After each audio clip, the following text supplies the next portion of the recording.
കേരളത്തിൽ ആസന്നമായ നിയമസഭാ തെരഞ്ഞെടുപ്പിലേക്കുള്ള വിജയം ഉറപ്പിക്കാനുള്ള പടയൊരുക്കവുമായി ബി. അതിന്റെ ഭാഗമായിട്ടാണ് പ്രധാനമന്ത്രി നരേന്ദ്രമോദിക്ക് മുമ്പേ അമിത്ഷായുടെ തിരുവനന്തപുരത്തേക്കുള്ള വരവ്. ജനുവരി 11 ഞായറാഴ്ചയാണ് അമിത്ഷാ തിരുവനന്തപുരത്ത് എത്തുക.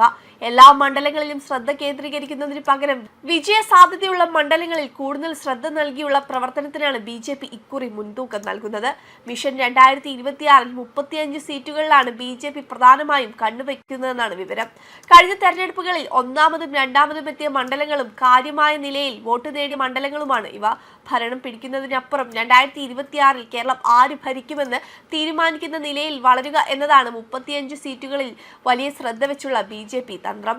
ജനുവരി 11 തിരുവനന്തപുരത്തെത്തുന്ന അമിത്ഷാ ബി കോർ കമ്മിറ്റി യോഗത്തിലും തിരുവനന്തപുരം കോർപ്പറേഷനിൽ വിജയിച്ച കൗൺസിലർമാരുടെ യോഗത്തിലും പങ്കെടുക്കും. ബി സംസ്ഥാന അധ്യക്ഷൻ രാജീവ് ചന്ദ്രശേഖർ, മുൻ കേന്ദ്രമന്ത്രി വി മുരളീധരൻ, മുൻ അധ്യക്ഷൻ കെ സുരേന്ദ്രൻ, ശോഭാ സുരേന്ദ്രൻ തുടങ്ങി പ്രധാന നേതാക്കളെല്ലാം യോഗത്തിൽ സംബന്ധിക്കും.